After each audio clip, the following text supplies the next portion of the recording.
అస్సలాము అలైకుం రహ్మతుల్లాహి వబరకాతుహు. ప్రవక్త ఆదాము అలైహి వసల్లం జీవిత చరిత్ర గురించి ఈ వీడియోలో తెలుసుకుందాం. ప్రవక్త ఆదం అలైహిస్సలాం ఇస్లాం ధర్మం ప్రకారం అల్లాహ్ సృష్టించిన మొట్టమొదటి మానవుడు మరియు మొదటి ప్రవక్త. ఆయన గురించి ఖురాన్ మరియు హదీసులలో వివరించబడిన ముఖ్యాంశాలు. 1.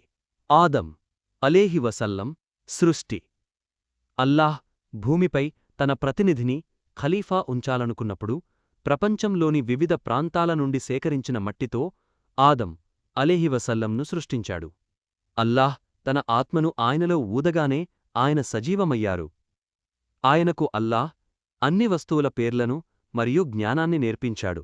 ఆదం అలైహివసల్లం రూపం పూర్తయి అల్లాహ్ తన ఆత్మను ఆయనలో ఊదిన తరువాత దేవదూతలను సజ్దా చేయమని ఆజ్ఞాపించాడు.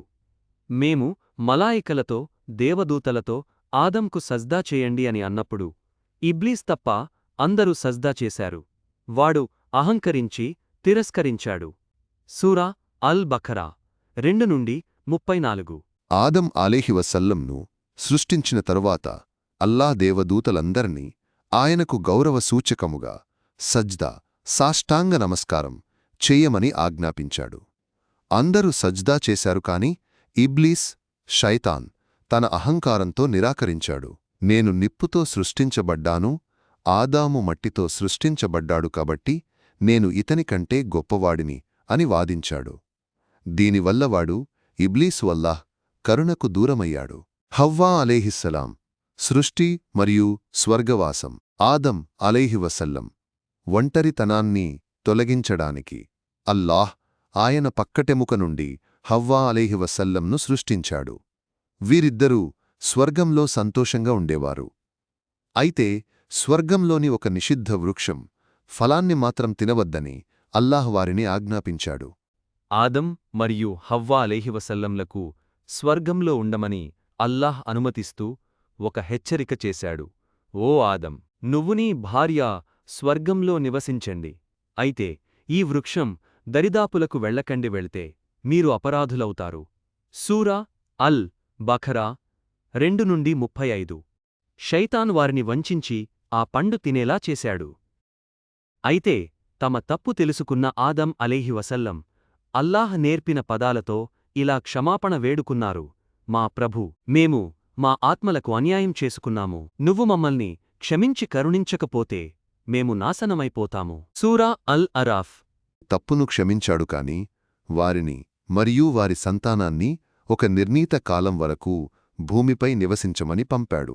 మార్గదర్శకత్వం, హిదాయత్. భూమిపైకి పంపేటప్పుడు అల్లాహ్ ఒక వాగ్దానం చేశాడు. నా తరపు నుండి మీకు మార్గదర్శకత్వం, హిదాయత్ వచ్చినప్పుడు ఎవరైతే నా మార్గదర్శకత్వాన్ని అనుసరిస్తారో వారికి ఎలాంటి భయం ఉండదు, వారు దుఃఖించరు. సూరా అల్ బఖరా 2-38. ఆదం అలైహివసల్లం భూమిపై మానవజాతికి మొట్టమొదటి మార్గదర్శి, ప్రవక్త. ఆయనకు అనేకమంది సంతానం కలిగారు. వారిలో హాబిల్ మరియు ఖాబిల్ కథ చాలా ప్రముఖమైనది. ఆయన తన సంతానానికి అల్లాహ్ను ఎలా ఆరాధించాలి, ఎలా జీవించాలి అనే విషయాలను బోధించారు.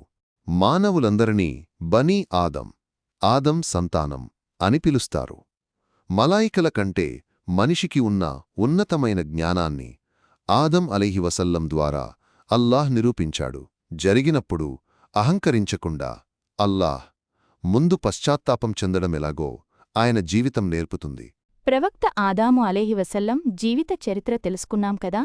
తరువాత వీడియోలో ఆదం అలైహిస్సలాం కుమారులు హాబీలు, ఖాబీల్ కథ, మానవ చరిత్రలో జరిగిన మొట్టమొదటి హత్య మరియు అసూయకు సంబంధించిన ఒక గుణపాఠం హాబీలు ఖాబీల్ కథ గురించి తెలుసుకుందాము. మీ కామెంట్స్ ద్వారా మంచి విషయాలు తెలియచేయండి. మా ఛానల్ను సబ్స్క్రైబ్ చేయండి.